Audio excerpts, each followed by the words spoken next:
Bonjour, buongiorno, and welcome everybody to the third annual Canada-Italy Forum on Artificial Intelligence.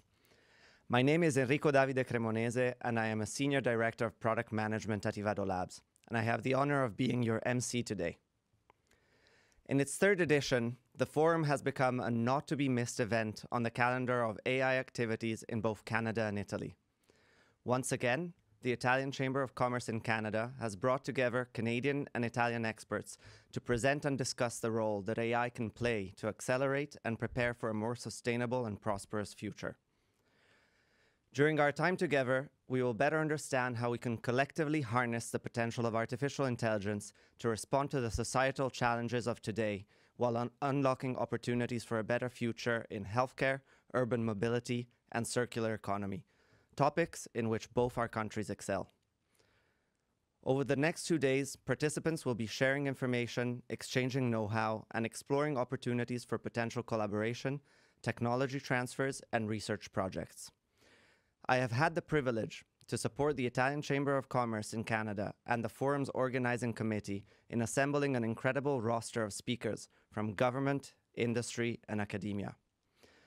Our speakers and panelists join us from Italy, specifically from the regions of Emilia-Romagna, Lombardy, and Piemonte, and from Canada, from both Quebec and the Western provinces. Without further delay, let's begin. I am pleased to introduce Carmine D'Argenio, CEO of BMW Mini Laval, Chair of the Board and President of the Italian Chamber of Commerce in Canada.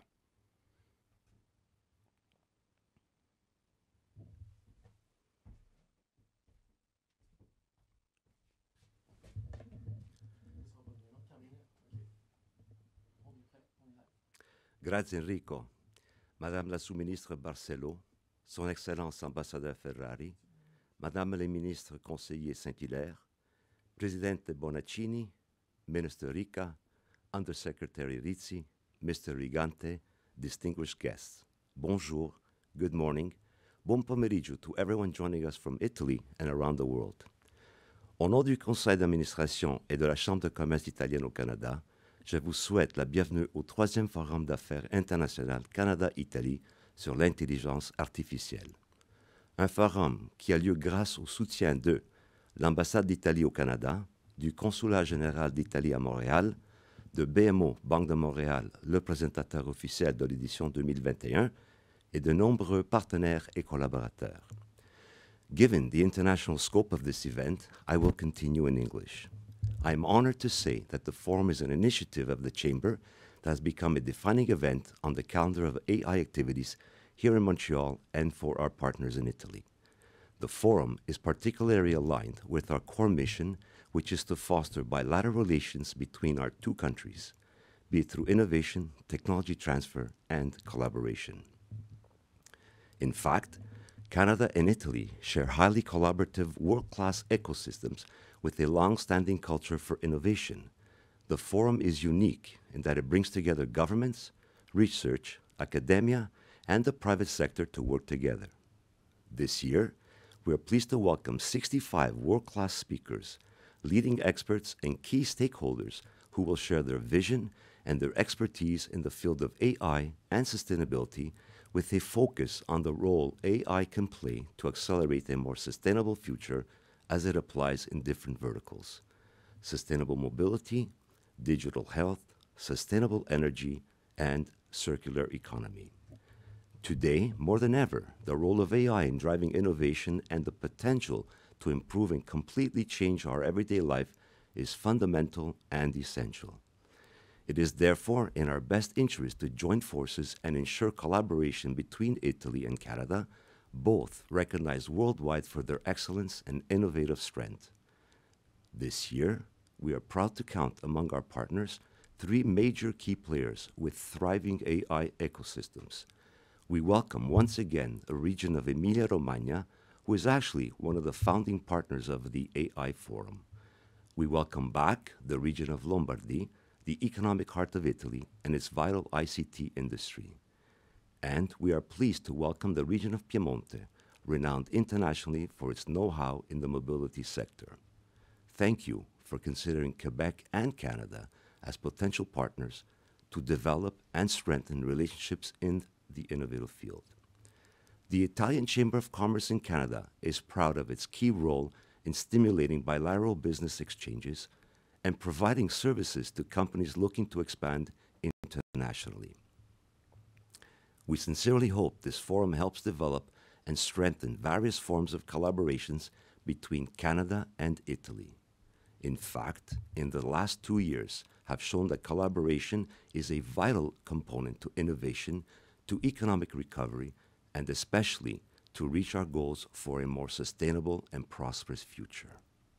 Before I go, I would be remiss not to extend a special thank you to all our collaborators and our partners for once again helping us raise the bar and organizing such a high-caliber event. And thank you to all of you who responded with such enthusiasm to our invitation to the forum that we hope that these 2 days will be enriching and productive. I wish you all a good forum. Grazie.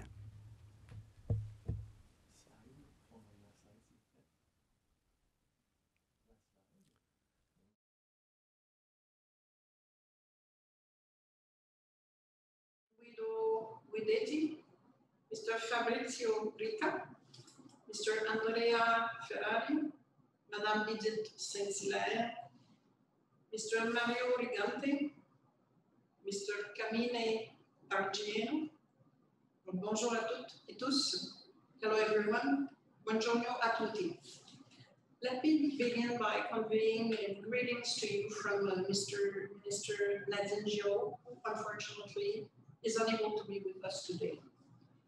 Desidero ringraziare di cuore la Camera di Commercio Italiana in Canada per l'invito e per l'organizzazione di questa attività.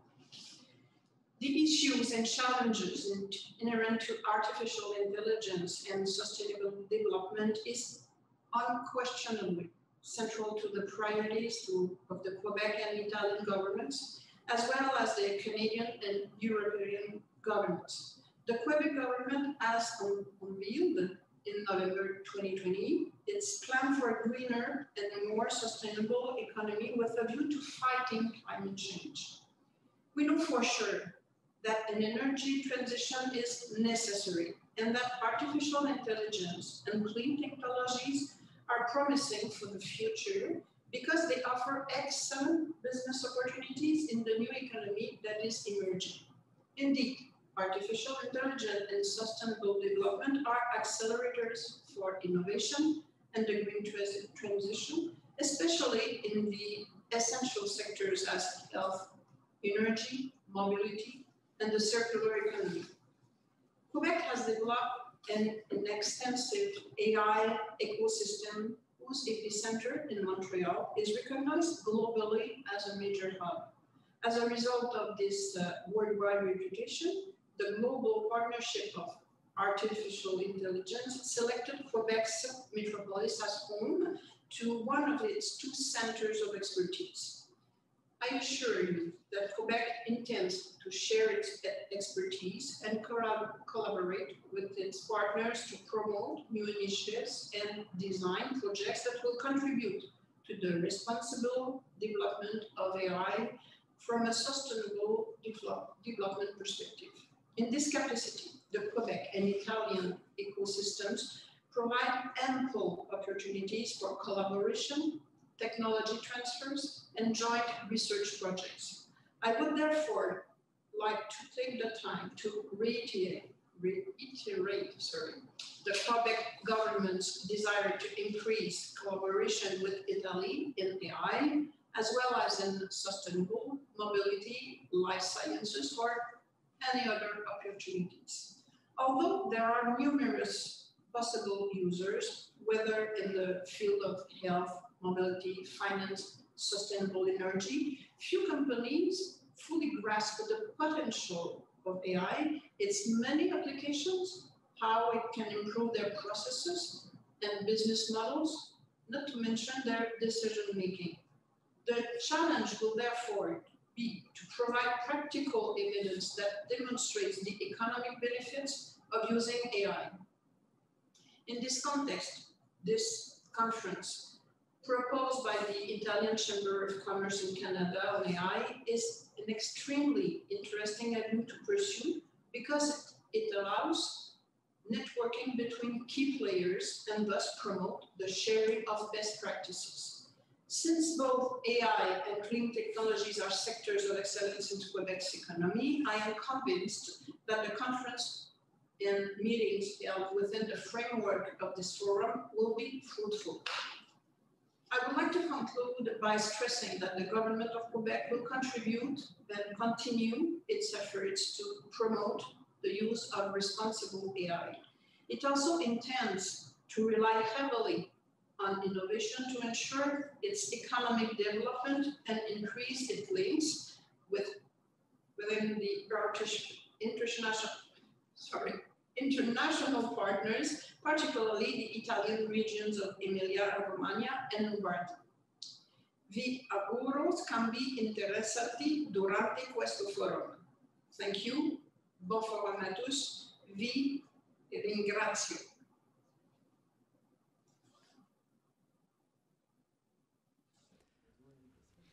Merci, Madame Barcelo. Our next speaker is the Ambassador of Italy to Canada, Mr. Andrea Ferrari. Unfortunately, Mr. Ferrari could not be present today, but he has sent a video message. Thank Madame Sylvie Barcelo, Minister of International Relations and la Francophonie for the province of Quebec, Stefano Bonaccini, President of the region of Emilia-Romagna, Guido Guidesi, Minister for Economic Development of the region of Lombardy, and Fabrizio Ricca, Minister for Internationalization for the region of Piemonte, for their presence here today. Your participation and that of so many other distinguished academics, researchers, scientists, and policymakers is a true confirmation of the importance of this forum. As you know, Italy has chosen to dedicate significant resources to the implementation of new technologies and the digital transformation of the country. These objectives are in fact a major feature of the recently launched National Plan for Recovery and Resilience. Specifically, the plan allocates over 38 billion euros to digitalization and innovation in both the public and private sectors to keep Italy competitive in the long term. Other sectors have also received similar funding, over 32 billion euros for education and research, and 31.5 billion for infrastructure and sustainable mobility. These funds, together with those for the transition to green technologies, are amongst the pillars on which we want to build the Italy of tomorrow. In this endeavor, Italy sees Canada as a privileged partner. Indeed, this forum is a special occasion to bring together some of the most renowned experts in both countries to further explore these pivotal issues. The forum will focus on three macro areas where AI is already significantly present: sustainable mobility, the circular economy and sustainable energy, and digital healthcare. However, if we widen our perspective to big data, the Internet of Things, automated supply chains, we will see the extraordinary potential impact of AI in our world, and more so in the world our children will inherit.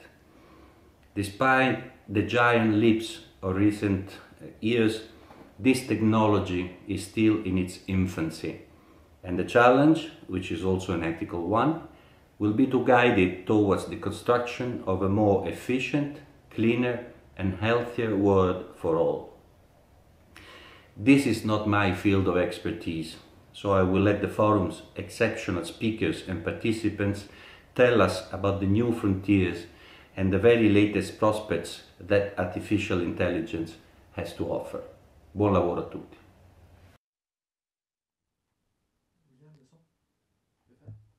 I would now like to invite Edith St-Hilaire, Minister Councillor and Senior Trade Commissioner at the Embassy of Canada in Italy, to the floor. Minister, the floor is yours. Good morning, everyone. Bonjour à tous et buon pomeriggio a tutti gli ospiti in collegamento dall'Italia. Je suis ravie d'être parmi vous aujourd'hui pour cette troisième édition du Forum d'affaires Canada-Italie sur l'intelligence artificielle. And I would like to thank the Italian Chamber of Commerce in Canada for the opportunity to connect with all of you and to discuss the future of artificial intelligence and its promises to radically change the way we live, we work, and we play. The evolution of AI represents one of the greatest technological transformations of our age, which has the power to help us address some of our most challenging problems and to introduce new sources for fairer and more sustainable economic growth. Climate change and environmental degradation are certainly some of the most prominent of these challenges, which makes the focus of this year's Forum on Sustainable Development so relevant.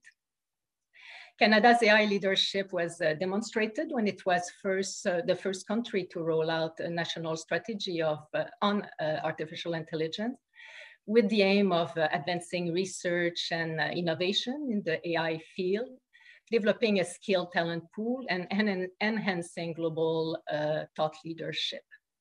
And in accordance with this plan, the latest federal budget earmarked up to $444 million over 10 years, adding to the initial $125 million investment from 2017. Today, we have a thriving ecosystem in Canada with more than 850 innovation-driven startup companies fostering the future of artificial intelligence. Canada also boasts 20 public research labs, 75 incubators and accelerators, and more than 60 investment groups found across the country, and especially in AI hotspots such as Edmonton, Toronto, Vancouver, and Montreal. In 2018, to further harness the power of AI and to build on Canada's strength, the government announced the creation of Scale AI in Montreal, part of Canada's Superclusters initiative. Scale AI brings together startups, medium-sized and multinational companies with academic institutions and non-for-profit organizations to generate bold new ideas in the AI field. Canada, like Italy, is also proud to be a founding member of the Global Partnership on Artificial Intelligence and to host in Montreal one of its two global centers of expertise. This international and multi-stakeholder initiative aims to guide the human-centric evolution of artificial intelligence. Participation in international agreements such as the GPAI and domestic initiatives such as the International Foundation of Big Data on Artificial Intelligence for Human Development in Emilia-Romagna, and this is only one of the numerous examples, show that Italy is emerging as another international leader in AI innovation.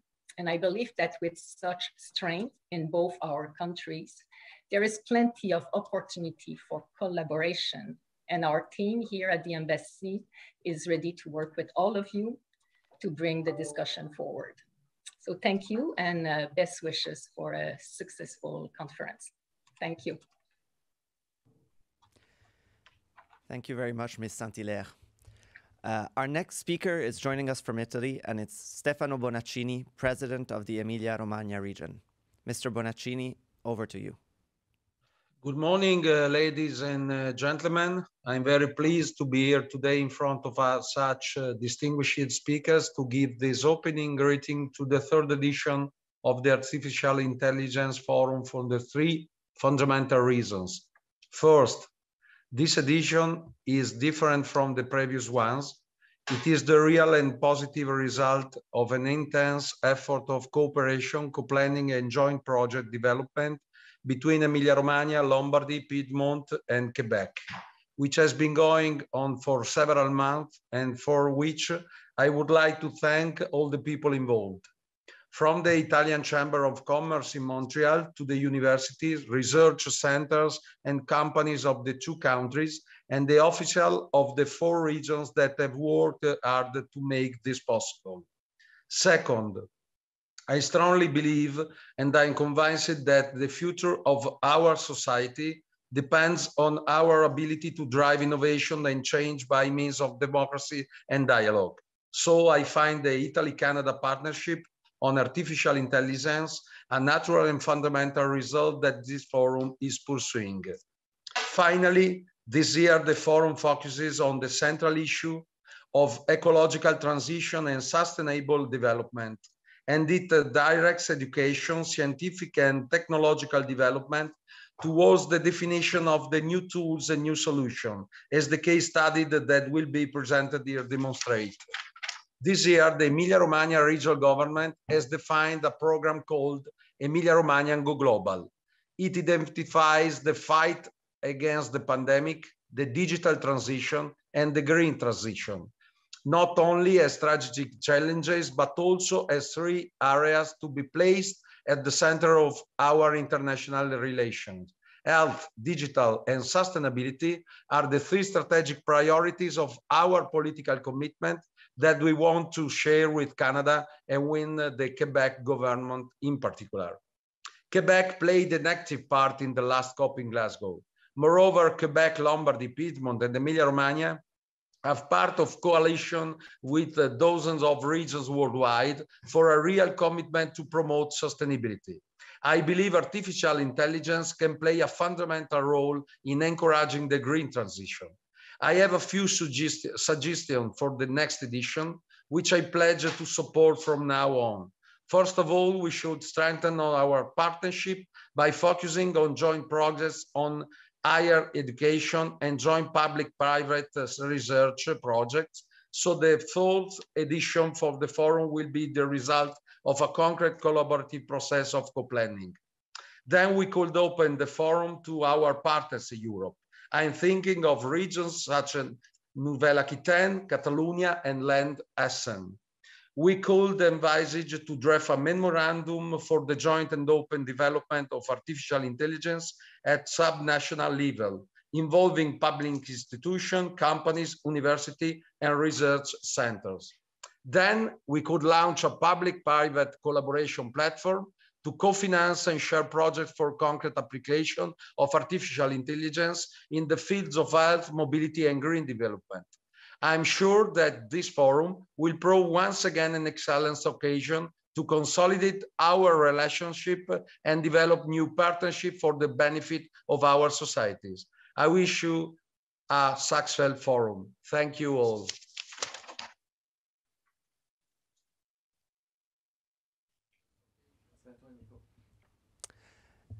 Thank you very much, Mr. Bonaccini. Our next speaker joins us from Piemonte. Mr. Fabrizio Ricca is the Regional Minister for Internationalization for the Piemonte region. Mr. Ricca, over to you. Ladies and gentlemen, Madame and Monsieur, bonjour. It's a great pleasure for me as a Regional Minister for Internationalization to represent Piemonte Regional Government in these events. We really appreciate the Italian Chamber of Commerce in Canada to promote these events, and we are particularly happy to join other Italian regions and share with you the high level of knowledge and experience of our territory, focusing on artificial intelligence.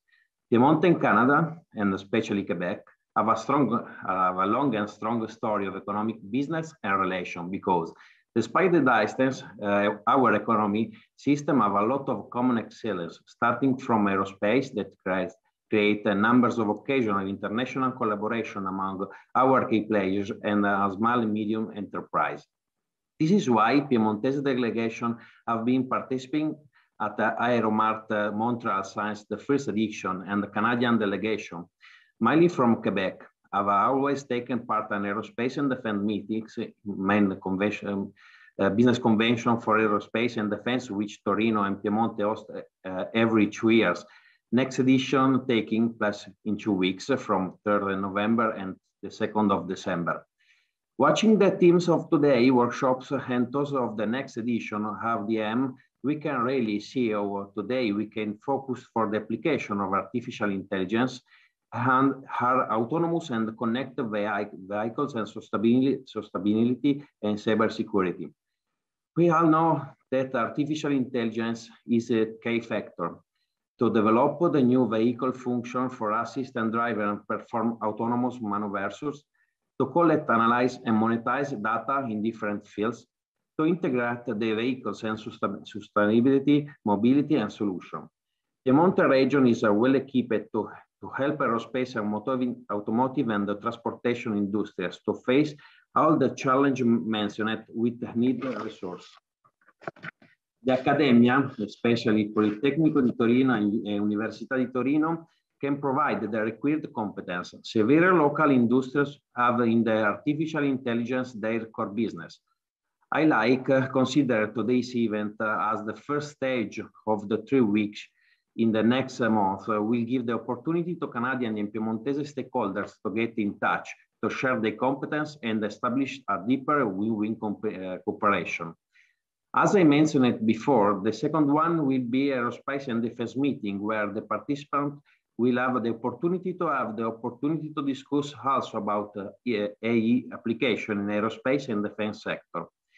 The third one, and I invite you all to join us in Torino, will be the VTM, Vehicles and Transportation Technology Innovation Meetings, also supported by Regione Piemonte together with the Chamber of Commerce of Torino, whose the next edition will take place in Torino 30 and 31 March on 2022.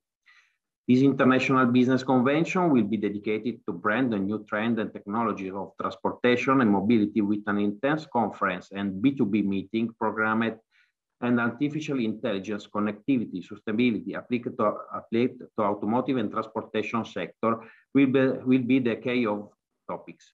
Wishing you a real profitable session of work in the next hour, let me thank once again the Italian Chamber of Commerce in Canada, and let me thank also 2 speakers from Piemonte, Mr. Andrea Sanguedolce of FEV and Professor Guido Boella of the University of Torino, who will give you all the possibility to know more about technology and the experience, both from an industrial and academic point of view. You can find our region concerning artificial intelligence and its application. Thank you for attention. Thank you very much, Mr. Ricca. Also joining us from Italy, our next speaker is Undersecretary with the responsibilities for relations with international delegations for the Lombardy region, Mr. Alan Christian Rizzi. Mr. Rizzi has graciously stepped in on behalf of Minister Guido Guidesi, who could not attend today. Mr. Rizzi, the floor is yours. Okay, thank you. Ladies and gentlemen, first of all, I would like to thank to Mr. Carmine D'Argenio, President of the Italian Chamber of Commerce in Montreal, for the organization of this important business forum. As you know, the territory of Lombardy is made up of natural beauties, artistic, cultural, and food heritage, and is a symbol of solid business tradition and innovation. Lombardy is an international business hub and is one of the top regions in Europe, a part of the 4 motors of Europe, the 4 most industrialized regions in Europe, and is the most dynamic and productive regions with the 22% of the Italian GDP. Lombardy leads the way in research and development at 6 science and technology parks, 500 research and development centers, 182 innovative business, 11 national research council institutes, 267 in-house research institutes. Its economic is strongly focused on innovation, with over 5 billion euros in research and development. More than 1/4 of the national patents registered in the regions are here, and the 9 technological cluster. Lombardy and Milan are the leaders in the national creative, manufacturing, and innovation industries. Lombard company companies has the right level of technology and innovation, both in the traditional and made in Italy sectors and the new technology energizes. The Lombard economic system has great skill in various sectors of artificial intelligence application like green tech, infrastructure and transport, aerospace, pharmaceutical and life science, smart city, agri-food and the food security. Finally, the Lombardy regions to support institutional policies and decision as part of the 3 years digital transformation, has adopted the use of artificial intelligence and integral data analysis tools. Thank you again. I would like to thank you for your attention and wish all the best for this business forum. Thank you very much. Bye-bye. Thank you very much, Mr. Rizzi. Our next speaker is Mario Rigante, Regional President for Quebec with BMO Private Wealth. As mentioned by Carmine, we would like to thank BMO for their support as official presenter of the 3rd Canada-Italy Forum on Artificial Intelligence. Mr. Rigante, over to you. Good morning, good afternoon, buongiorno, buon pomeriggio. I'm very happy to be here this morning, and I want to welcome you to this 3rd edition of the Canada-Italy Forum on Artificial Intelligence and Sustainable Development. As you heard today and tomorrow, the Italian Chamber of Commerce of Montreal will bring together world-class speakers and panelists, experts in these fields. I want to thank the organizers for setting up such a forum, which will allow Italian and Canadian companies to acquire new knowledge. International business development, we know, comes with its share of challenges. And so I think that what you're doing here is crucial to making that a little easier, along with the partners, panelists, who are going to enlighten, I hope, the path today. BMO, like the Italian Chamber of Commerce, supports companies wishing to grow and expand internationally. And today is the perfect opportunity to forge ever more flourishing Canada, Quebec, Italy business relationships. We have a dedicated team specialized in this sector, ready to help and support and continue to help these businesses grow and forge partnerships. I'm not teaching anything new here if I tell you that technological advances are more and more impressive. These days, we chat on our phones, cars drive themselves, we monitor health, vital statistics from a distance. They have changed the game in the distribution of goods while labor and truckers are scarce. We also notice this phenomenal progress in the field of health, as I was mentioning, especially when certain devices succeed in detecting cancer better than radiologists themselves. Our society is innovating the planet and undergoing a technological shift. Needless to say, it requires adaptation. Extraordinary advances inevitably push us to rethink the way we live and our daily actions and the way that we work. It also leads us to wonder, what are the limits? Should we continue to push them back endlessly? And of course, as you already heard, there are important ethical considerations as well. One thing is certain, we'll have to rethink our ways of doing things, like continue to evolve and move forward. But these changes that concern the entire population are obviously important. And could this limitless technology come to our aid when it comes to colossal problems such as environmental issues? At BMO, we are no stranger to AI. We use popular technology like for chatbots and do-it-yourself robo-advisors, and we foster collaboration, alliances, and partnerships in this sector. We are not threatened by it. We encourage it and want it to proceed. By definition, sustainable development is that it meets current needs without compromising the ability of future generations to meet theirs. How can artificial intelligence help us ensure a better future for our future generations so that they do not suffer the consequences of our inaction, but they can benefit from the changes we'll have undertaken for a better and greener planet? At BMO, we are mobilizing a $400 billion for our sustainable finance activities and launched an impact investment fund to find sustainability solutions for scale. Our purpose is to boldly grow the good in business and in life. And we are showing how we are leading the way by our investments in these sectors. I want to wish everyone an incredible business AI forum. Have a fantastic couple of days. Thank you, Mr. Rigante.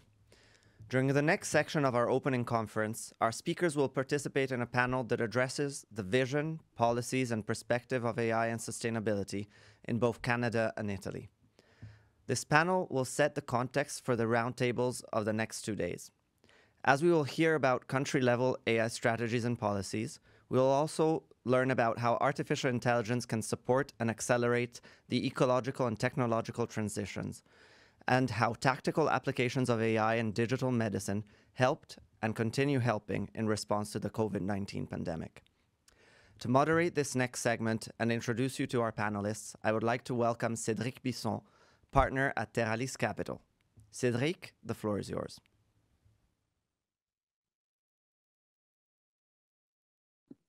Thank you very much, and grazie mille for the organization of the conference. We're going to focus this opening panel on the three topics that we'll explore over the next 3 days. That is digital health, sustainable mobility, and sustainable energy and circular economy. And we'll make sure to cover these three topics with a vision on the understanding of their impact on policies, perspectives, as well as potential opportunities. There will be specific sessions later today or tomorrow on those topics, which I encourage you to attend. What we will do is we have a number of very distinguished panelists, which I will introduce very shortly, one by one, and we'll be asking them a few questions to really have a conversation as opposed to a series of presentations. As was mentioned previously, I am a partner at Terralis Capital. My name is Cédric Bisson, where I focus on a series of things, including the impact of AI. AI touches our lives all the time in many, many regards, and is a lasting source of transformation, economic value creation, if not properly managed, major disruptions.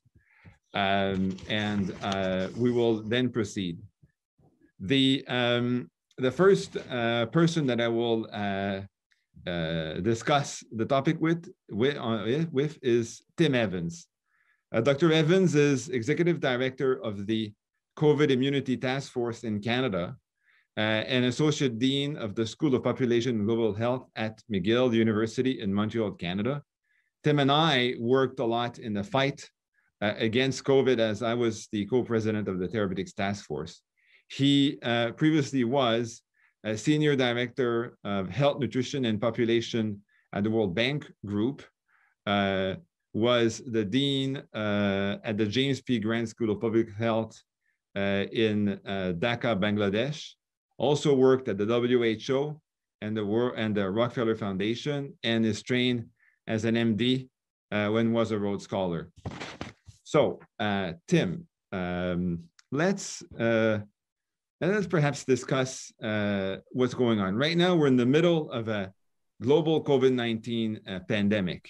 In Canada, vaccination rates are high, and it appears that the pandemic is under control. Situation is potentially different in Europe. We will discuss that later. And it appears that after perhaps some initial false starts, Canada did a few things right. So my first question would be, as a preeminent member involved in the fight against COVID, what do you think Canada did well initially, and what perhaps could have done better? And perhaps you can also discuss with regards to the use of tools and IT tools in the initial fight against pandemic that we've had. So over to you on this topic. Great. Well, first, thanks to you, Cedric, and thanks to the organizers of this forum. I think these are the sorts of discussions that are really part of the opportunity of seizing the upside of new technologies in the info age, like artificial intelligence. But with respect to your question in terms of where we are with respect to the pandemic in Canada, I think your characterization is good. We're in a pretty good situation. And the reasons are, first and foremost, we have very, very high vaccination rates amongst the eligible population. And that, I think, owes its, the success there is owed to a number of factors. Let me identify a few that I think are really important. First, I think too few Canadians recognize that Canada, which has no national vaccine production capacity for COVID vaccines at the moment, secured supply very early on with what are called advanced purchase agreements. And this is a very bold move by the federal government, basically to cut contracts with pharmaceutical manufacturers who at that time, back in mid-2020, had products in the pipeline, but they were not yet proven. And as a result, with success being higher than expected regarding vaccine effectiveness of many of those products, Canada ended up having an abundant supply. And it wouldn't have had that supply secured without those advanced purchase agreements. So the first factor behind success is that we secured supply in a tough global market. The second is that despite a slow startup in the distribution of vaccines, there was a very, very rapid uptake.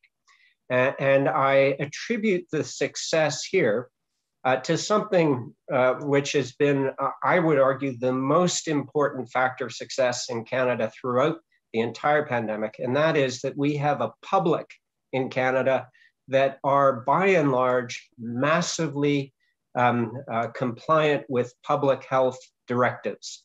Our Canadian public is our greatest public health asset. And I think one cannot stress that enough, because if you look at the behavior of Canadians all along, not simply with respect to vaccine uptake, but also with all of the other measures to mitigate and diminish risk of infection, Canadians have performed enormously well. So that's the second area. And the third is that, and this relates to my second point, but as the vaccines have ramped up, I think the provincial governments, especially Quebec and others that were early movers on vaccine passports, have played a very, very important role. Because what we saw, particularly amongst younger adults like myself, those vaccine hesitant that were as high as about 25 to 30%, that shrunk. And we're now down to perhaps 4 or 5% of the population that remain vaccine hesitant or resistant. And that, I would argue, is very much a function of the passports, which made it really integral to doing the things that young people love to do, like go to bars and socialize, restaurants, go to concerts. The vaccine passport became that entry card, just like your age and majority card if you're trying to get into a bar. So I think that was a very timely and smart move by our provincial governments. But despite that success, if you look at what's happening in Europe, if you look what happened in the winter in the Southern Hemisphere, we're not out of the woods yet. And I think this is extremely important. There are 4 or 5 factors that are ominous and concerning. First, with the reopening, we are dropping our guard, I think, much too quickly on things like mask wearing and social distancing, et cetera. The second is with the colder weather, we are congregating in much greater density indoor for longer periods of time.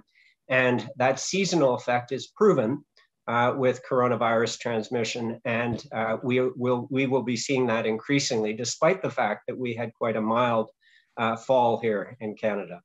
The third is that we have a Delta variant that continues to evolve towards greater and faster transmissibility. So the conditions for contagion, even amongst people who are vaccinated, who can get infected, are moving in a direction which suggests that the transmission risk will also increase. And then added to that, is concerned potentially about an antibody fade as we get into a longer duration since second vaccination. So I think all of those factors are ones where we're starting to see some push across all provinces towards an uptick in cases on the back of the fourth wave. And I think over the winter, it's quite likely that we're going to see a significant fifth wave. And in that context, we'll have to continue to be very vigilant. And as I say, rely on our greatest asset, which is the Canadian public.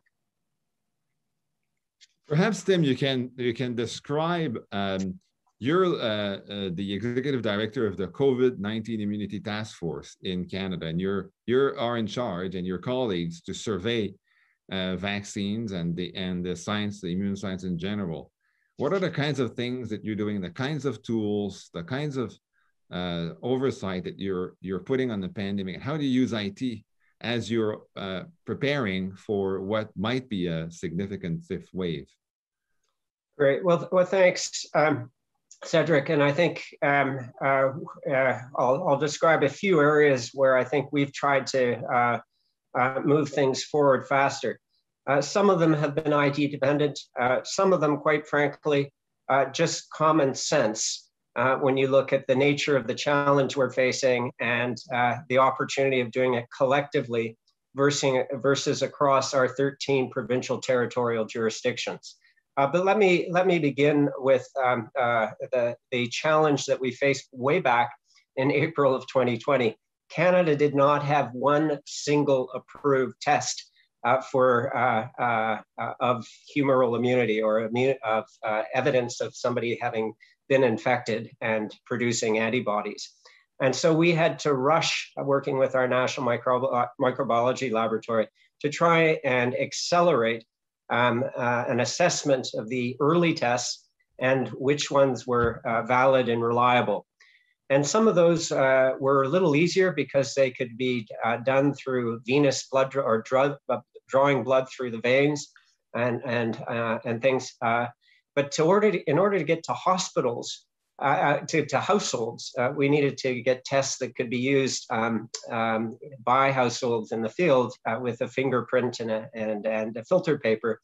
And that whole process of validation of those tests took about 6 months.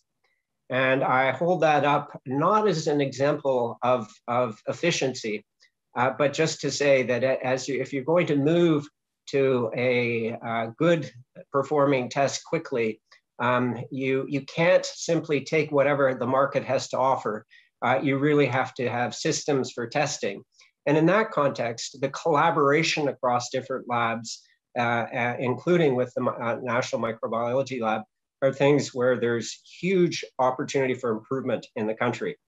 In the vaccine era, we thought that it was not only important to identify immunity, but immunity arising from vaccines versus acute infection, so-called infection-acquired versus vaccine-acquired immunity.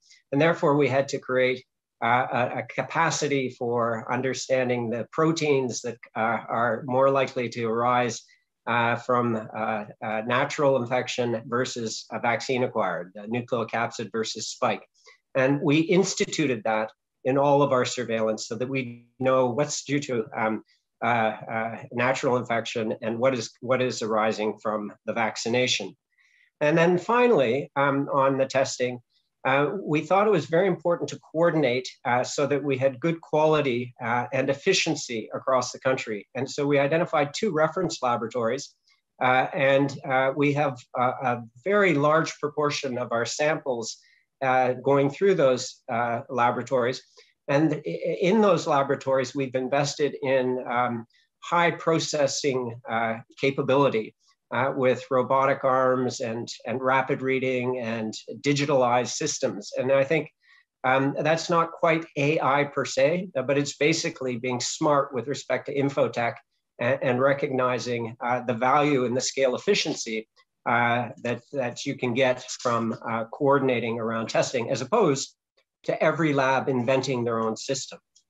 In terms of vaccine surveillance, Cedric, we had an approach which was to work with existing assets. We said, if we try and develop our own surveillance system for COVID, perhaps that will take too long. So we said, let's go to the blood banks. They're always drawing blood.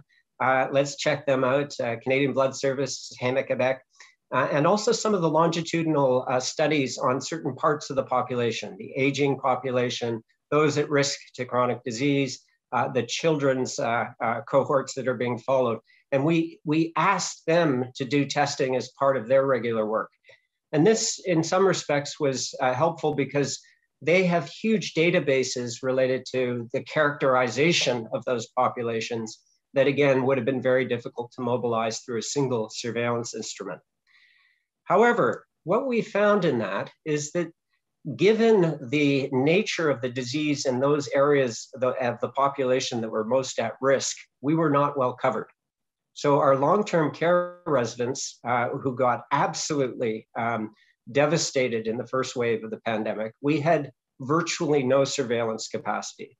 And likewise, as we found through some of our surveillance efforts, hotspot communities related to racialized communities or those living in low-income neighborhoods who had no choice but to continue to work, we found surveillance gaps that really needed to be addressed. And so this was a structural deficit in the design of surveillance. And we developed what we call a hotspot approach and set up networks that would allow us to get insights into those populations. So I think those were some of the things that in moving forward, we tried to move the dial on with respect to increasing the quality, comprehensiveness, and efficiency of surveillance.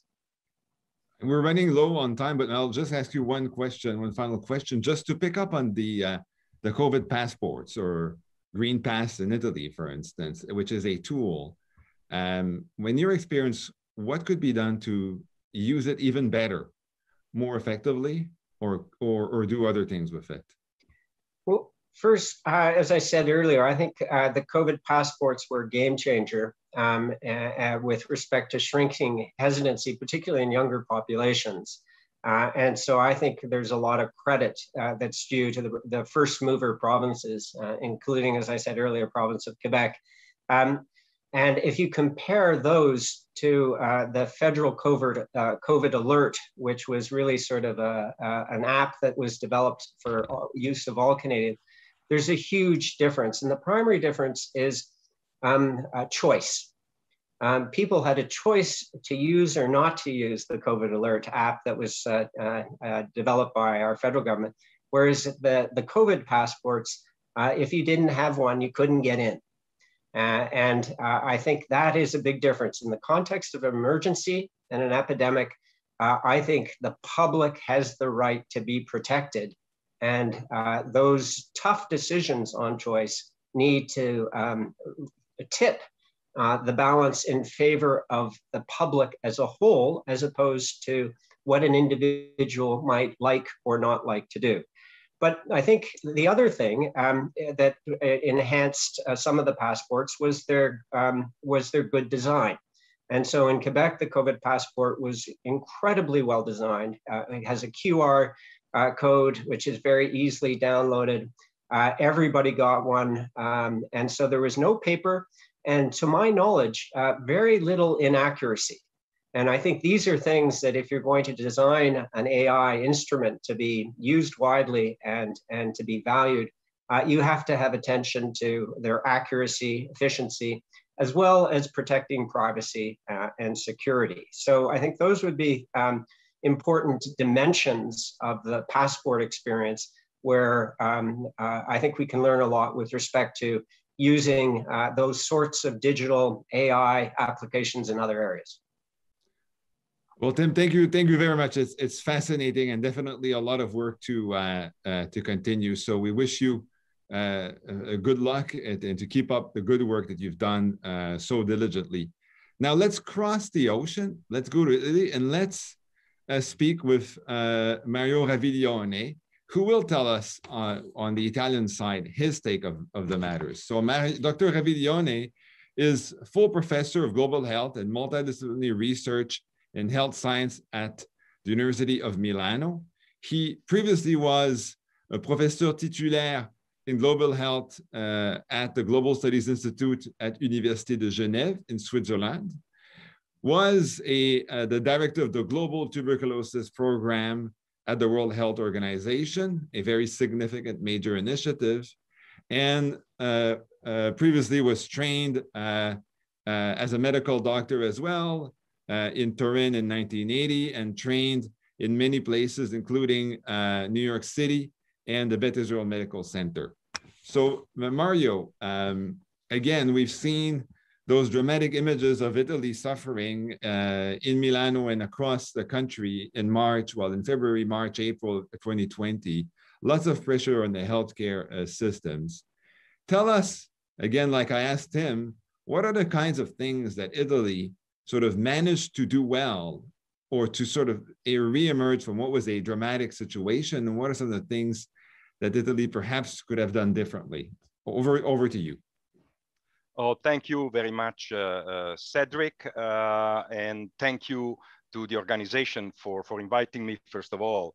Let me start with the last part. So what went well or what is going well in Italy? And I think I just want to say that this is best expressed by the over 90 million COVID-19 vaccine doses administered so far in Italy, which means nearly, I think we are touching today, 44 million people fully immunized against COVID, which is 74% of the Italian population. Not only, but there has been now a pledge, a real plan to vaccinate everyone with a third dose. And they have started. You know, my father was called, who is 92, was called last week to be vaccinated with his third dose. So I think this is actually one of the two main reasons for the relatively small increase in COVID-19 burden that we are seeing in Italy compared to other European countries so far. The other point that in my view was well done is what Tim Evans was also alluding to, is the introduction of fairly strict rules on the Green Pass. That means essentially the possibility of controlling the transmission of the coronavirus, especially at a time when we are dealing with the Delta variants and the highly transmissible Delta variants. So, and I fully agree with what Tim was just stating now, that is that in front of when facing a pandemic of this type, the decision to protect the public comes first compared to the individual willingness of a citizen. So I believe that that despite the no-vax movement, despite the protest and so on that we see in Italy every day, and the politicization of the Green Pass, I think this has been a very bold move by the government. So I think this has been really well done. I cannot say exactly the same thing for the beginning of the pandemic. So I go to the other part of the question. So Italy, as we all know, in early 2000 faced the first big wave of the epidemic in Europe and effectively worldwide, with regions such as Lombardy, Veneto, Emilia, Piemonte, etc., really hit. I think that Italy initially reacted properly to the point of declaring a national emergency and creating a commission and you know, doing what was needed at the time when the WHO on the 30th of January 2020 declared the public health emergency of international concern. Then 2-3 weeks later, on the 18th of February, there was the first real case in Italy of transmission documented there in Codogno, near Milan. And that is when a restrictive policy started being introduced immediately locally, then a few weeks later regionally, and by the 22nd of March in the entire Italian territory. And that is really something that paralyzed the entire country, as we all know. The Harvard Business Review in May of 2020 published a highly critical article of what was going on in Italy. They spoke about the incapacity by the leaders to recognize the magnitude of the threat. I'm also almost quoting here, on organizing a systematic response, on absorbing and acting upon the existing evidence that was being built. The fragmented health system did not allow in Italy a coherent national and regional type of response. The level of preparedness, like in the majority of European countries, actually was quite poor. The pandemic plan was out of date. We now know that it was actually drawn in 2006 and really not updated by the time. This provoked a major media attention, prompted also by the withdrawal by WHO of a negative report that WHO itself published the day before. So this went to the press, and the criticism really grew. And that means exactly the opposite of what Tim was talking about in Canada. That means essentially that we lost the public. And you saw reaction that were going from panic on the one side to, let's call it negationism, right? So people who were in full denial of the epidemic. There were this, I put in quotes, virologists going to TV show, etc., contradicting each other constantly. So all this confused the public. And on top of that, really the structural parts of the system were not ready. So we had surveillance at community level that was not really working effectively, and that's why there were delays in detecting cases at the beginning. The information to the generalists, the education to them was lacking. The hospitals were not prepared to contain the real tsunami of cases that came, and that meant lack of ICU beds, right? Intensive care unit bed, lack of space for isolation of patients, lack of ventilators, lack of oxygen tanks, of personal protection equipment, etc. That was really, especially in the north of Italy, really dramatic. Eventually, and I'm closing here, eventually there was probably again too much opening up during the summer, and the consequence was this wave that was another major wave about a year ago, although the deaths were less than compared to, in a way, to the first wave. And the only hope here is really that this is taken seriously. Now all these lessons are taken seriously, and there is a proper external review, not just a self-assessment, because we know now that it doesn't work. Self-assessment on compliance to international health regulations, for instance, doesn't really work. So the idea is, or at least the proposal is, that the government should really undergo a proper external evaluation to prepare for the next wave or the next pandemic that in this interconnected global village where we are is going to come anyway. So that's actually a nice segue. You've written and studied a lot on the resiliency of healthcare systems. So why don't you discuss with us what are some of the pillars that should be followed to do just that, to improve resiliency of the healthcare system in a post-pandemic context, especially since, unfortunately, another pandemic is likely going to happen? Yeah, so I think the bottom line here is strengthening or rebuilding sustainable health systems and services everywhere. In Italy, of course, in Canada, and worldwide. We will enter this new normal post-pandemic that will follow the pandemic, and we must be prepared. And the aims here, in my view, are two. One is that of the establishments that are sustainable and accessible to everyone for the old that we suffer from, whether it is Italy or any African country. So having a system that is capable of taking care of the, let me call it routine, the old routine. At the same time, now building a proper preparedness, prevention, preparedness, and response type of things that allow us to face any epidemic. And recently, in the context of a public discussion on HERA, HERA is the new agency being proposed by the European Commission, right, to strengthen preparedness and response. Our group of 25 European global health research institutions has described, in a paper that we publish later in the journal Lancet, a five-pronged as we call it, bundled approach to face effectively the next pandemic threat. And we are, in a way, underlining or emphasizing 5 elements for a proper, resilient health system. So the first one is a facility, which is one of the main reasons for HERA, for this new agency, a facility for stockpiling of the essential new tools and the essential old tools with the rapid distribution mechanism, ensuring that every country that belongs, in this case, to the European Union, is capable of introducing them as quickly as possible. The second is the harmonization by countries and within countries of policy development and policy implementation, perhaps even incentivized by provision of the countermeasures type of tools that I was discussing in the first point. The third one is having a monitoring preparedness mechanism that works, which means monitor countries, monitor regions within countries, and see if they are really up to the standard that are foreseen, for example, in the International Health Regulation 2005, that in my view now need to be updated. Number 4 is horizon scanning, and this is probably quite important for artificial intelligence type of tools. Horizon scanning means being able to detect, to foresee, if you like, to assess even the innovations that are out there in collaboration with global surveillance and response initiatives like WHO and others.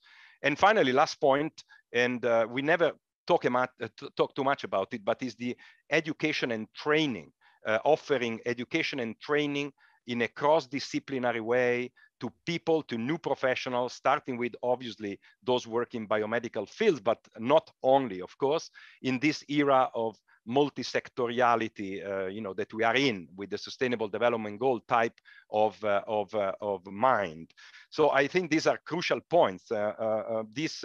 In a way, this kind of approach has been promoted at the recent G20 summit through a think tank in Italy that was convened by the Aspen Institute, and that prepared the policy brief on exactly that issue, health system and preparedness. And I'm happy to see in the declaration, in the G20 Rome Declaration, if you read it, that they actually speak about this thing. They have established even a health preparedness task force among the G20, so Italy and Canada are obviously fully into that, that should be working towards these kind of aims. And we don't have to forget, and I close, that this is a global issue. So it cannot just be strengthening Italy or Canada, or Italy and Canada, and perhaps some of the G20, strengthening the whole world in this type of endeavor.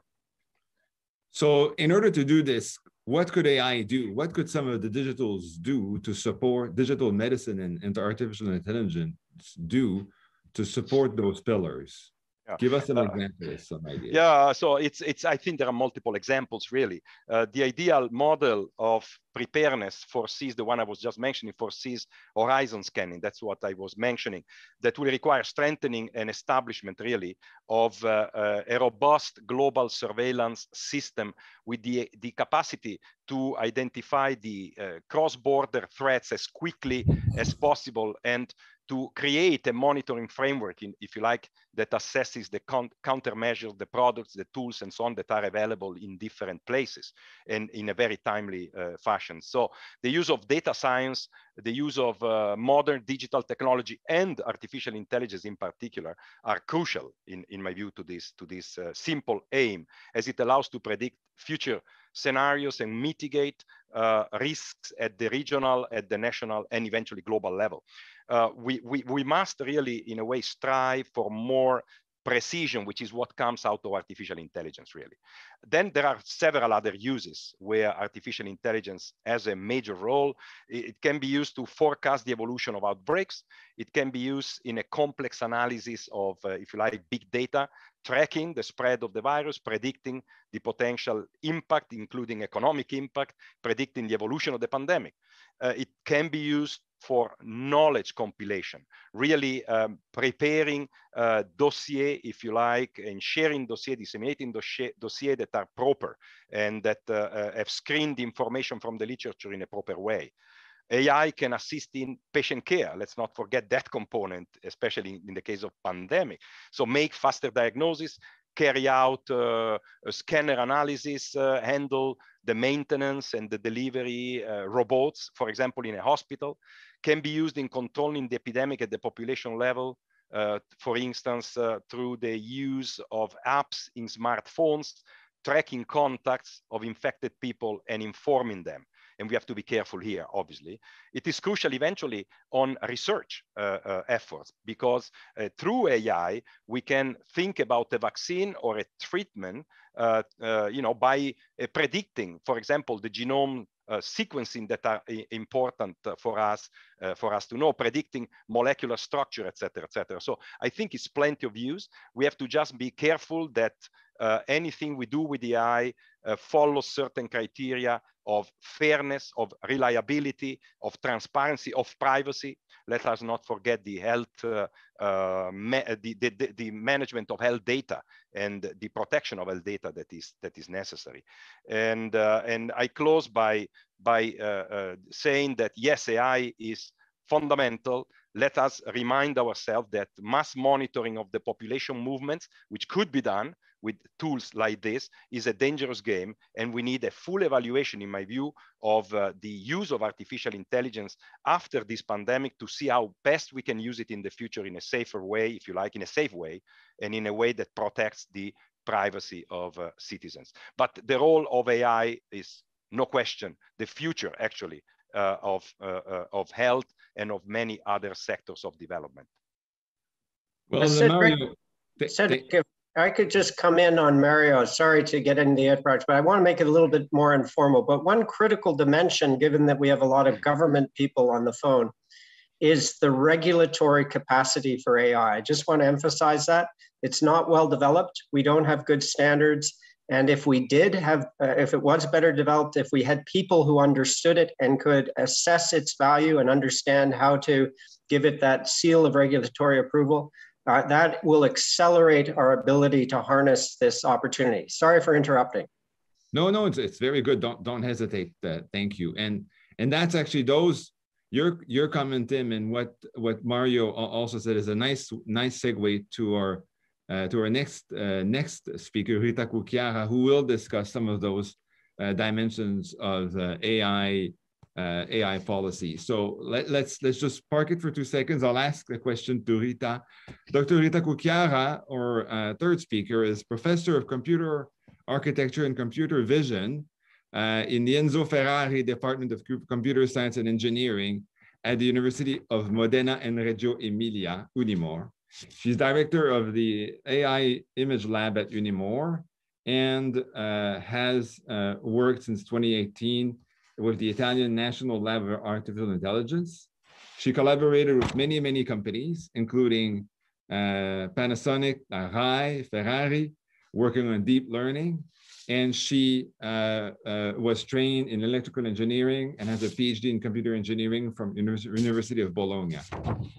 Rita, let's pick up the conversation, because I think both Mario and Tim were raising very significant concerns within health, but that could, of course, be broadened to AI more broadly defined.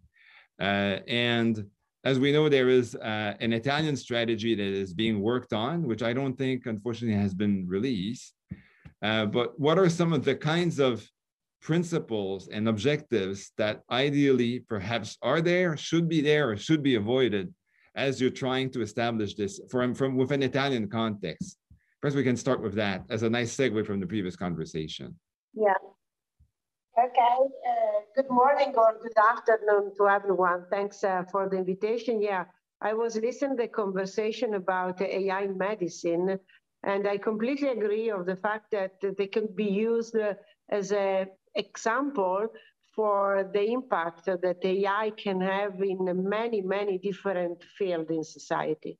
Of course, medicine, health in general is really important because in this case, the adoption of AI in support of medical diagnosis, but also in prediction is straightforward and is becoming day by day more clear that in the future, medical people, expert in medicine, should work with expert in AI or expert in computer science in order to create a next generation of technology for health.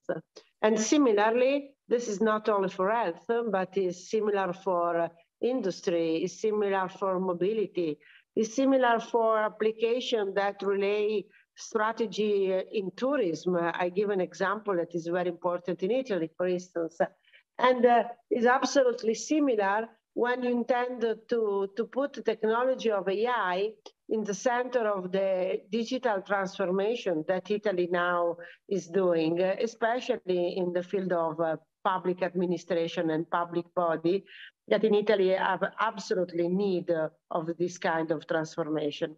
I don't want to forget many other important fields, such as environmental and energy consumption analysis, or also many other that instead are connected with security.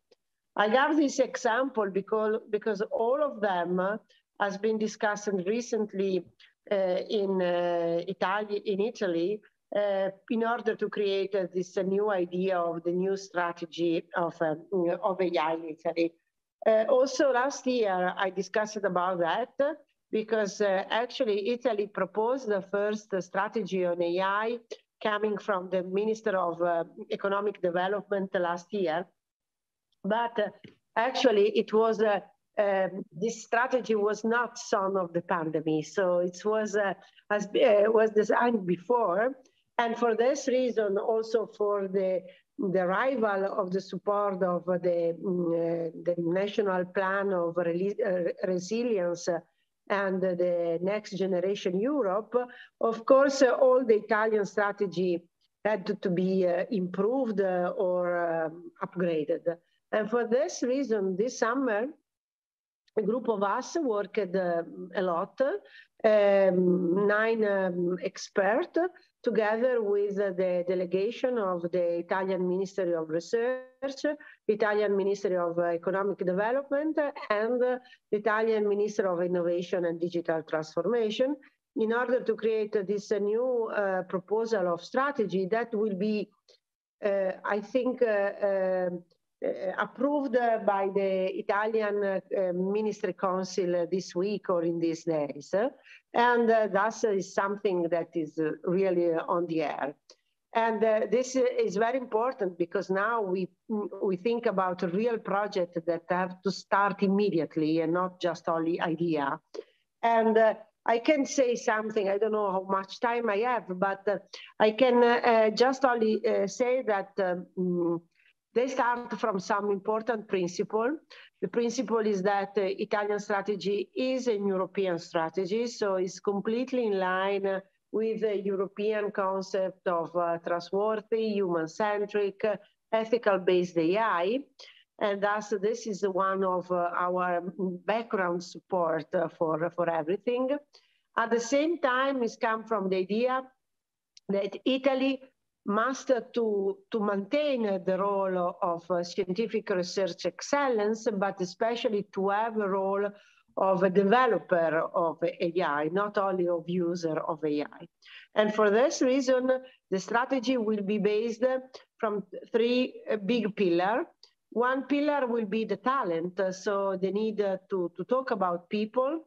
The second pillar will be the research, and the third will be the application in industry and in public administration, so in society. From the point of view of talent, Italy have a big problem that probably is in common with many other European countries, that is that the best talent go away. We know very well that the big companies and also big university in the US are crowd of Italian postdoc and professor that are so good. And also, without thinking about US, also in Europe, there are many, many companies that are attracting talent and people outside Italy. So we need to create the the support in order to keep the best people in our country and to keep young people, to ask to young people to come back, because we need to create a new generation of AI together with not necessarily Italian people, but people that live in Italy and can work for typical problem that we have and we have in Europe.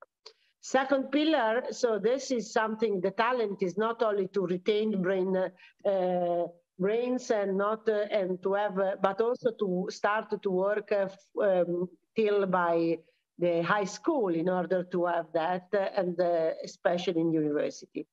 Second problem is research, not problem, but second opportunity is research. Many money, many part of the money of the program of Next Generation Europe and Next Generation in Italy are devoted to research in order to think about the future, not only of today only.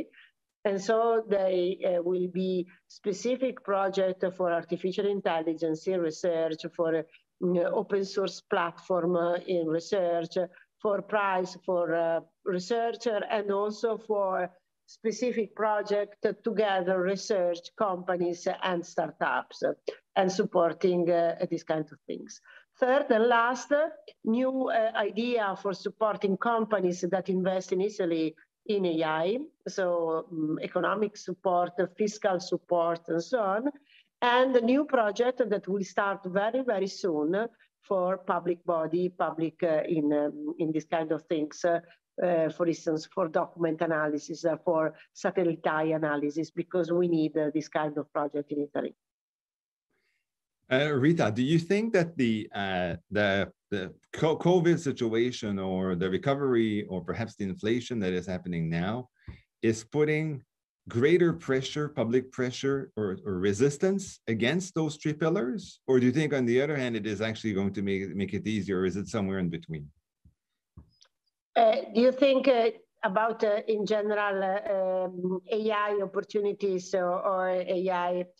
Look, it's a difficult answer, because from one side, we joke of the fact that as well as a no vax, sometimes we can have also no AI. So people that think that probably the risk and not transparency of this kind of things could be dangerous instead of that user. Look, in half an hour, I will have a seminar in bioethics here at University of Parma, where I am, because we discussed together with the people in law and people in philosophy and myself for this kind of topic, because I believe that the most important weapon again this kind of things is the knowledge. And so we need to explain what we are doing, that is not a magic system, but it's just only a precise technology, and to make people aware of the positive things on the risk, but also what we can do actually and what we cannot do, because otherwise people very often think to something that is not exist.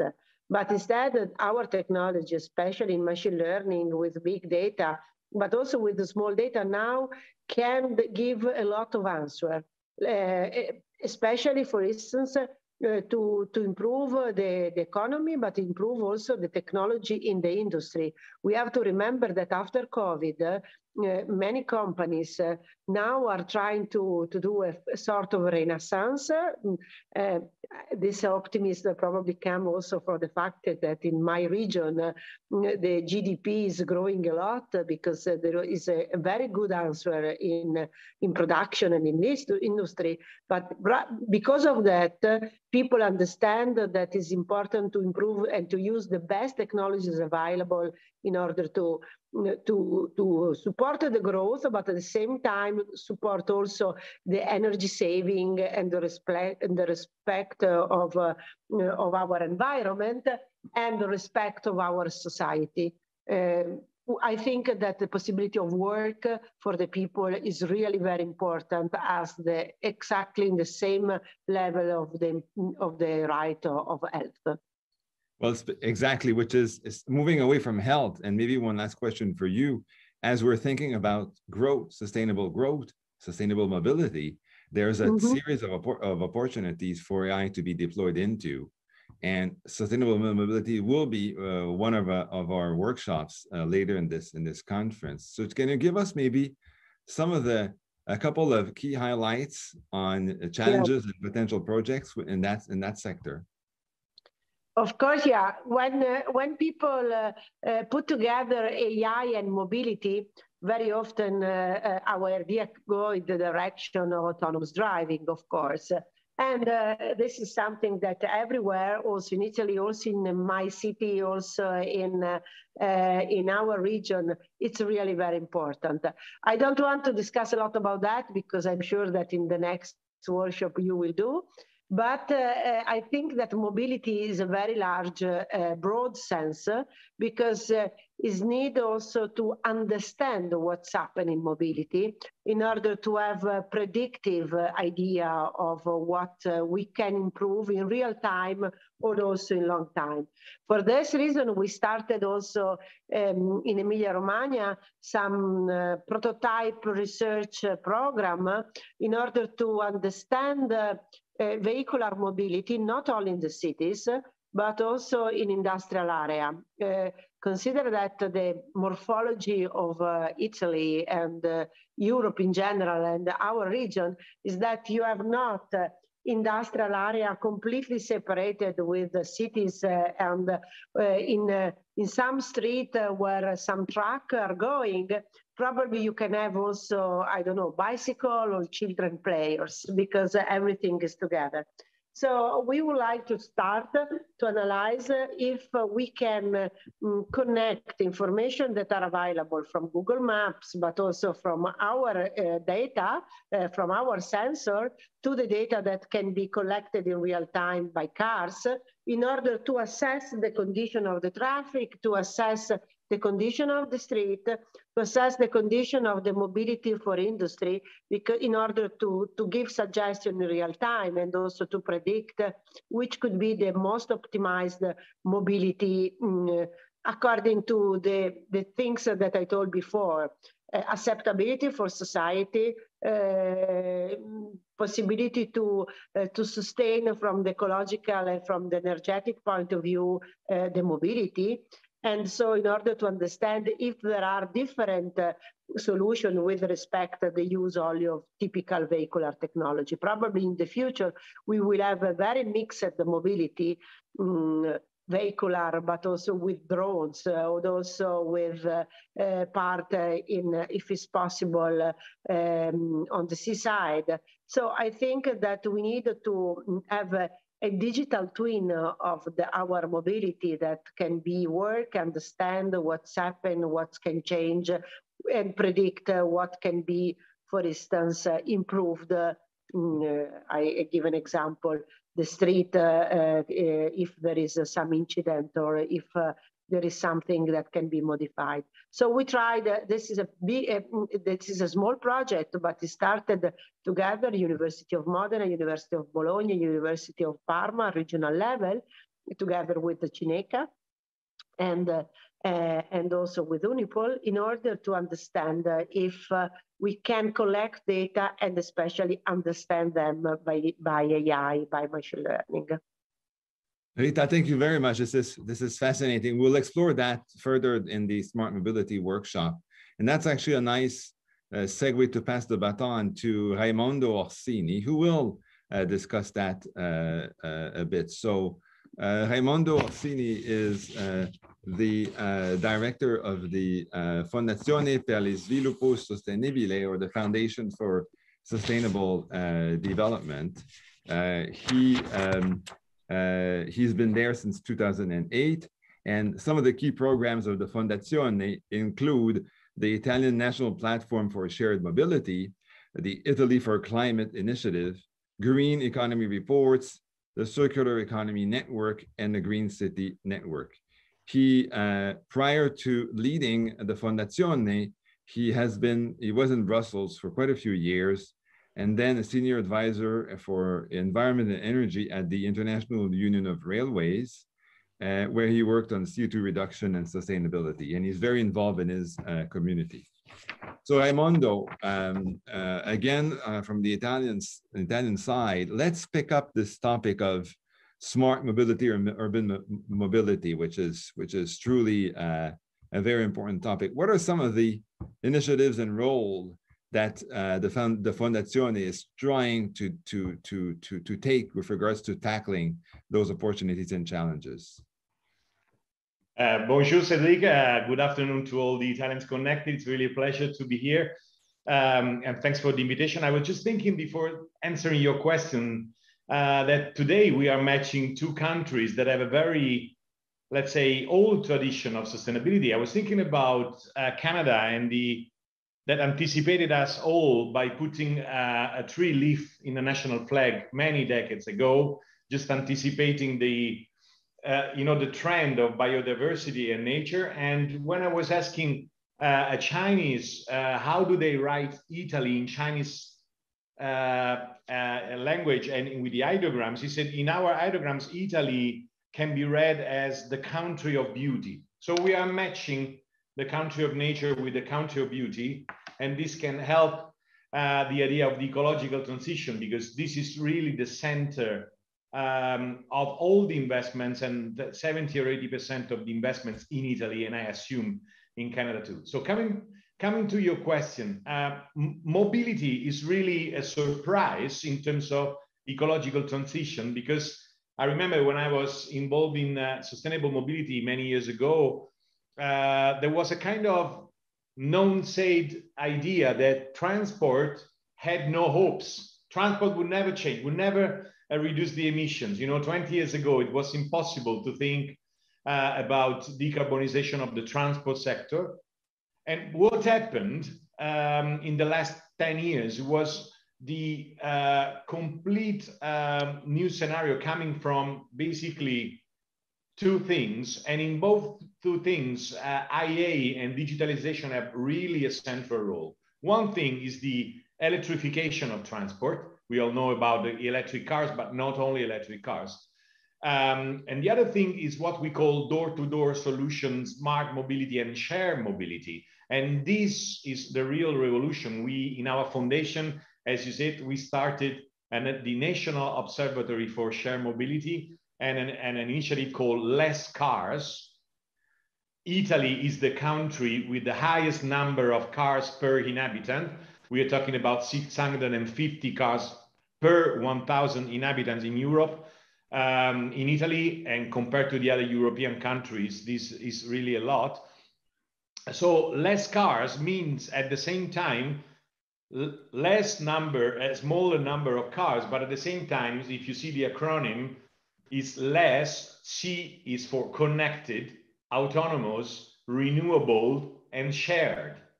So the future of mobility, and this is the big revolution and the big surprise, is to connect the sharing of the vehicle, the sharing of the ride, but also the artificial intelligence that can really help, for example, with automatic vehicles without the drivers, and the electrification only with renewable electricity. If you mix all this into one box, then what it comes out is that you can reduce by 70, 80% the emissions of the transport sector that alone account for 25% of the emission. And so what we are seeing in Italy is that a revolution in terms of less cars can happen. Italy is leading in Europe, is a leading country in shared mobility. In a few days, we are organizing the National Conference on Shared Mobility in Rome, but it's also visible, it's going to be visible online, where we are all the shared mobility providers. On the other hand, I was thinking about the automated vehicles. We think that a lot of investments are going towards a completely different scenario for cars in our cities. I mean, with my smartphone, I can plan my trip immediately, and I can reserve a taxi bot, automatic. 8 people can use it at the same time, all electrified. It can come, pick me up, take me where I want, and other people can join it, doing the same route or similar route, and this can be planned in real time. And this means that we can forget the idea of owning and possessing the personal car in the cities. Of course, having a car is fantastic for families when you want to do a trip or summer, but it's crazy to see that 90% of the emissions of cars in Italy are done on distances shorter than 10 kilometers, basically inside the cities to go to work or to take children to school. It's crazy. If you think about it, I know, Cedric, that you know Rome well, and if you think about Rome, narrow streets, and you can imagine that there are 700 cars per 1,000 inhabitants, including babies, and old people. This means that it's simply non-sustainable. So my point is that if we work together with reducing the number of cars, sharing rides and vehicles, and using artificial intelligence to help this process, and in some cases to drive this process, transport can become one of the fastest sectors that can become zero emission and net zero carbon in 2050 or much before. It's interesting, if your facts on cars per inhabitant or in Canada CO2 emissions per inhabitant reveal some profound challenges and disconnects. I think a lot of work it needs to be done. In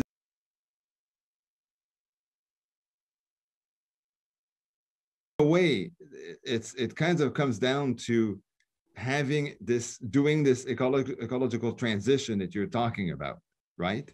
Yes. And I'm wondering if you could explain to us perhaps how we could use AI and AI tools to derive that ecological transition, as illustrated by, for instance, the smart mobility you've talked about or something else. And conversely, how could the ecological transition be a driver for a better AI solution? If you could explain that, using mobility perhaps first, and then maybe after that, you and I could discuss another sector, perhaps like agri-food or something else. Yes. So over to you. Thanks for the very, very, very interesting question, because I think it's a huge issue, and maybe we would need hours. Maybe this would be a proposal for a next conference or a next webinar. But first point, I think, is related to letting the two silos of AI and ecological transition talk to each other. Because, sometimes it seems like, at least in Italy, that, the digital transition and the ecological transition we know that they are the two main areas for investment, public and private, but it seems like they are not yet crossed to each other.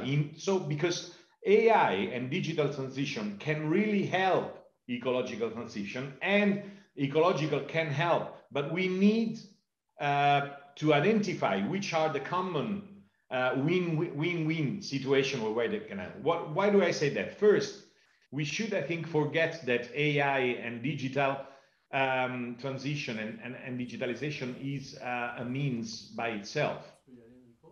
It should be It should be all connected to sustainable development.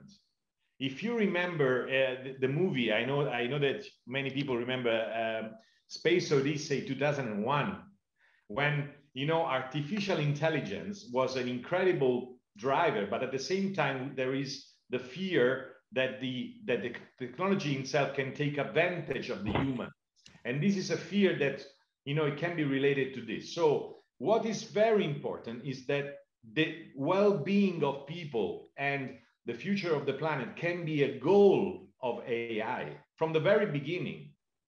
Otherwise, the risk is that they could go in different directions. So I think our common effort should be to how to make this happen.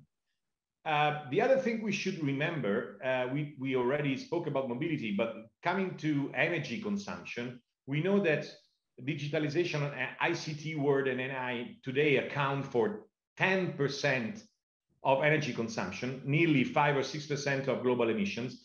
And sometimes we don't know it. If I want to send my daughter a nice movie or a nice video, I think it's zero emissions because I don't see any emission, but in reality it's not. So what is important is to calculate and always bear in mind how much AI and digitalization can emit and can maybe consume, but at the same time, which is the benefit and the advantage that can give to the reduction of the emissions. And I think that this benefit, we have done a research in our foundation that we have presented in States General of the Green Economy in Rimini, in Italy, a few weeks ago. The benefits are much higher than the consumptions and the emissions, more than the double, maybe 3 times higher. Where? First, in renewable energy and energy efficiency, AI can really help in consuming less energy in our homes, buildings, in many different sources of consumption. You know, this can be between 20 and 30%. Second, mobility. We say that this is really something where we have a great possibility. Third, food, agriculture. As you said, Italy is very famous for food. It's one of our leading sectors. AI can help a lot. For example, I give you 2 examples. One, consuming less water, because by using AI and using ICT, we can know exactly where and when we should give water to the plants instead of giving it and and using it maybe 30 or 40%. It's not necessary. Okay. Second example in agri-food is we can know, for example, where and when there are problems of aggression to the plants by insects or other parasites. And through AI, we can reduce the quantity of pesticides, for example. And this is a huge advantage. As a foundation, we are working with Italian companies. Most of them are in the Emilia-Romagna region. So I was very happy that Mr. Bonaccini was here with us today. For example, Mutti or Chiesi and Davines and other companies, but using AI to improve their efficiency. And also we are working with Illy about coffee, want to do the same time. So then circular economy, reducing the impact of materiality. AI can be very beneficial, and this has a secondary effect on climate change and emissions reduction. So there are a big number of opportunities for using AI as a transversal driver factor, but we should always remember that AI should be put at the service of sustainable development and humans' well-being. We shall always remember this before we plan the use of some tools and applications. Otherwise, it can be a waste of money and a waste of time. Armando, it's very powerful because you're effectively arguing for a greater coordination, but also breaking down silos and making them work with one another, using the push of one transition to help another one, which hopefully will increase the acceptance and lead us to achieve our goals, which is truly important. We will not discuss in more detailed food because we're running out of time, but definitely your comment on circular economy is a nice final pickup into our last speaker for today, which is Paul Shorthouse, who is an expert on that topic. Paul, before I let you speak, you are the Managing Director of Circular Economy Leadership Canada. So we are now crossing again the Atlantic Ocean and going to the west coast of Canada this time. The Circular Economy Leadership Canada is a network of leaders from all industries and sectors who are fostering collaboration, innovation, knowledge, exchange to accelerate the transition to a circular economy. You've been Managing Director of Vancouver-based Globe Advisors before then, and you were a founding member of the BC Home Performance Stakeholder Council, and you've trained in biology at the University of Victoria. So just perhaps circular economy is a novel concept for many folks, and it was mentioned by Raimundo before, but can you first of all start very briefly, what exactly is circular economy? Can you just give us the 101 on this, and then we'll discuss its implications? Good question, Cedric. I think circular economy may be better known in Europe than it is in North America so far, but we're quickly catching up in terms of our level of awareness. And it's really great to have a chance to speak to that a little bit today. Circular economy, really, it's an approach that designs out the idea of waste from our products and services, and that's waste in all of its forms, in order to keep materials and resources at their highest utility and value for as long as possible. So it's a bit of a contrast from our current linear model of production and consumption, where we take resources, we turn them into something, we use them for a while, and then we often dispose of those resources, or environmental pollution, or into the landfill, or greenhouse gas emissions. So really, it's about material goods being designed and produced to be more durable, to be repairable. They can be refurbished, disassembled, reused in perpetuity. And by doing so, it minimizes resource extraction, it regenerates nature, and it looks at reducing pollution across the entire economic system. So really, it's about realigning human activities back into harmony with nature, so that our economic prosperity can continue in a world of more finite resources, and tackle our current 3 global environmental crises, which are climate change, biodiversity loss, and pollution. And just as a point of statistics there, our world today is less than 10% circular, which means that we have a huge opportunity to close this gap. They estimate it to be about a $4.5 trillion worth of new economic output by 2030, and about 25 trillion by 2050. So big opportunity here. So speaking of which, we often talk about technology, innovation. Can AI, and it's a tremendous opportunity to make the world greener, better, safer, nicer, and still grow. And can artificial intelligence help us do this? Does it have an impact in driving circular economy, and how? Yeah, great question. Raimondo touched on it a little bit, but really, innovation is at the core to circular economy. It's one of the key drivers or enablers. And by innovation, I'm speaking to the systems change that we need across the economy. And so it's innovation, not only in technology, but also in product innovation, business model innovation, supply chain innovation, policy and social innovation. So need to think about it from that term and that perspective. But in terms of the technology that we need, the World Economic Forum calls it the 4th Industrial Revolution. And so that's, biological technologies, it's physical technologies, it's digital solutions. And that's where AI serves as a key enabler for really scaling circular economy solutions. So the Ellen MacArthur Foundation, who is an international organization really focused on circular economy, has identified 3 important ways that AI can be applied to advance a more circular economy. So the first one, because this is all about design, AI can really help to inform and accelerate efforts to design out waste and pollution. So we have designers that can work with AI and create products or components or materials which are a fit for a more circular economy. We can, use AI to account for better designs faster, and using AI algorithms to analyze large amounts of data and suggest designs or design adjustments, and also think about it at that system level I was talking about. So how do we redesign our systems? Secondly, I'd say there are 5 very well-established circular business models, and AI can really help to optimize and scale those circular business models and increase their competitiveness.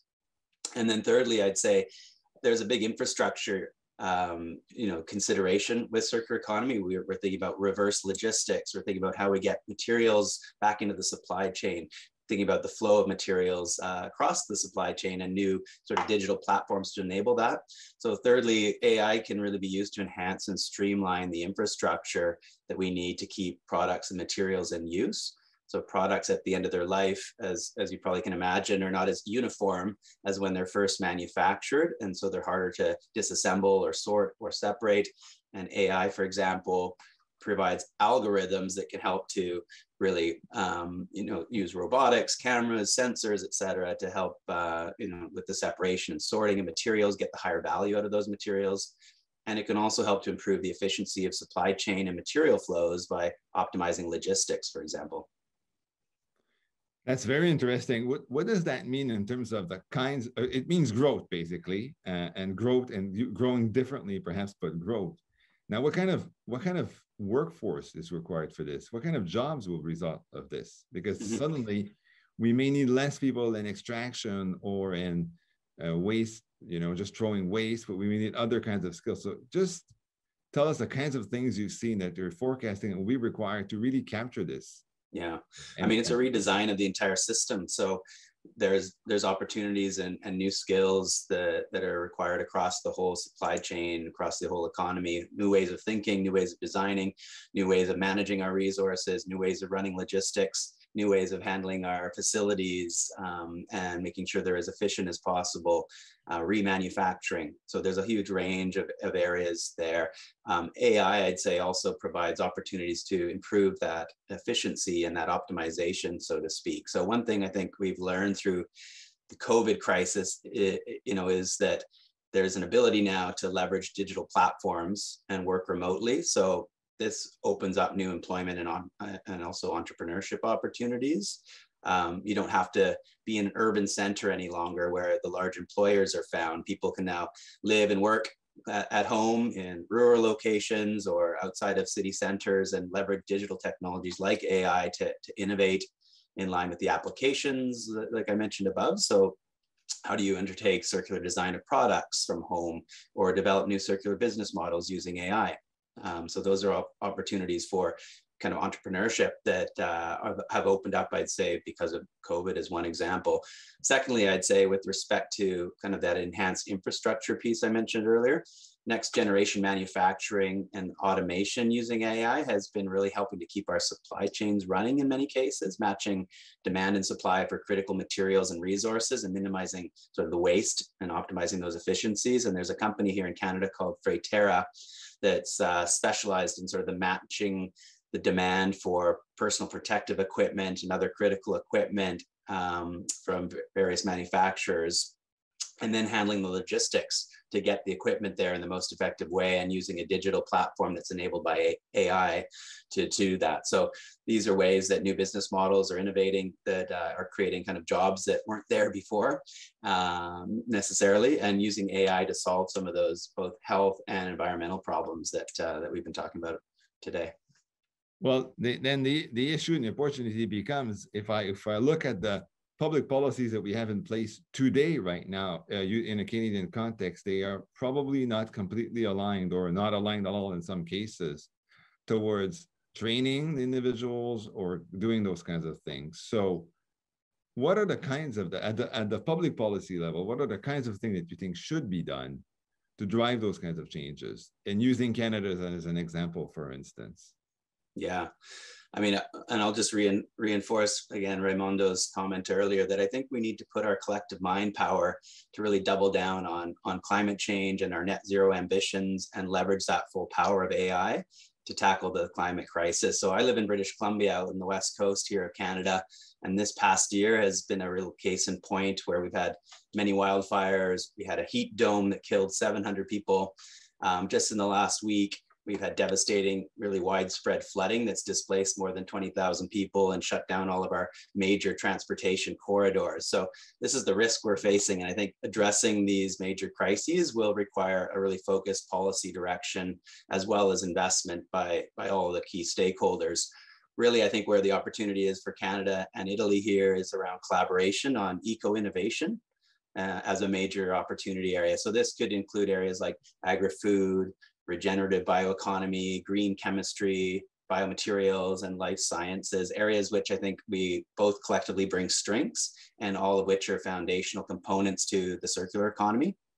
I'd say also there's growing interest in areas like remanufacturing and recovering the value from critical minerals and resources, such as electronics and EV battery recycling, and as also low carbon fuels like hydrogen. So those are also areas where I'd say Canada and Italy have lots to benefit from each other.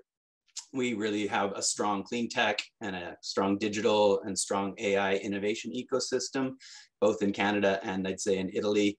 And I think we provide many supports for startups and SMEs, lots of opportunity for applied research collaborations and investment in pilot projects and scaling up some of these projects commercially. So I'd say the specific opportunities around where policy and collaboration makes sense is around knowledge sharing, business model collaboration, opportunities around co-investment in interdisciplinary and applied research with circular infrastructure and AI as key focus areas. Challenge programs, so how do we link industry needs with Canadian and Italian AI solutions? So looking at those challenges, and then looking at the, as you mentioned, the shared skills training and workforce development piece. So, and I'll just mention in Canada, Circular Economy Leadership Canada, we're championing a major effort with more than a dozen partners across Canada to launch a circular economy innovation network, and very much open to working with innovators and industry, the AI supercluster and others to develop collaborative programming as we build this out over the next several years. That's great. What's the role of what's the role of private investments in this? Either venture capital, private equity, company investing, all of these things. Yeah, I think there's a huge opportunity in terms of bringing the investment community on board and making sure that we have the linkage to the ROI, the return on investment, and linking that to ESG commitments, environmental social governance commitments, their net zero ambitions, and really finding, demonstrating how circular strategies can help to achieve deeper greenhouse gas emissions and, protect the biodiversity side, and, aligns very much with the investor community's goals and own ambitions in line with, say, TCFD, the Task Force for Climate-Related Financial Disclosure, et cetera. It's interesting because if I look at my own investment practice, I think Canada has been probably lagging behind our European colleagues, including Italy, of course, on ESG matters. And there's a push, which we hope to be able to catalyze, to drive ESG into investment practices so that it synergizes with initiatives at the public policy level or government level. Very interesting. Well, thank you very much, Paul. Thank you to all the participants, and of course, thank you for the distinguished speakers for the opening remarks. That concludes our opening panel. I'm very, very delighted to have the chance to speak with you and discuss.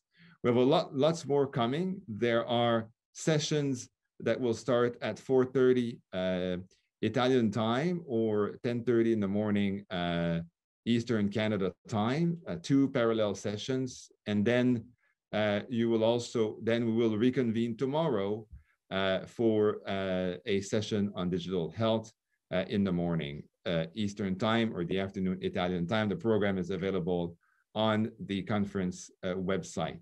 So thank you very much, and merci beaucoup, grazie mille, and looking forward to a very engaging rest of a digital AI forum with all of you. Thank you so much. Thanks, Enrico. Thank you very much, Cédric, and the panelists for providing insights which will provide the context for our upcoming roundtables. This concludes our opening conference for this morning. I, however, invite you to stay with us for the 2 roundtables that are upcoming at 10:30 Montreal time, one of them on sustainable mobility and the second one on energy and circular economy. It's my understanding that there's a link that should be appearing on screen to connect to one of the 2 panels, while the other one will be on this main channel. As a reminder, tomorrow the day will start bright and early here in Montreal with a roundtable on digital health moderated by Dr. Yves Joannet, and then they will be followed by the closing plenary session. If you haven't had a chance to do so, please register following the link on the website of the Italian Chamber of Commerce in Canada. Thank you for being here today, and see you all tomorrow.